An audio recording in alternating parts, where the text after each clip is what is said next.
সম্মানিত ভিউয়ার্স,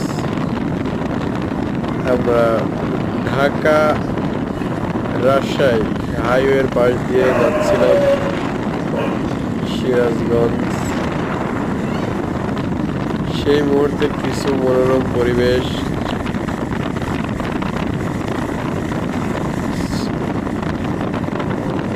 পাশ দিয়ে truck bus চলে যাচ্ছে, আর তারই পাশে ছোট চিকন সরু রাস্তা, এটা ছোট ছোট মোটর সাইকেল, ভ্যান এগুলো চলার জন্য।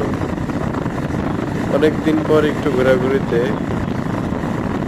খুবই ভালো লাগলো। আপনাদের কাছে কেমন লাগছে জায়গাটা কমেন্টের মাধ্যমে জানাবেন।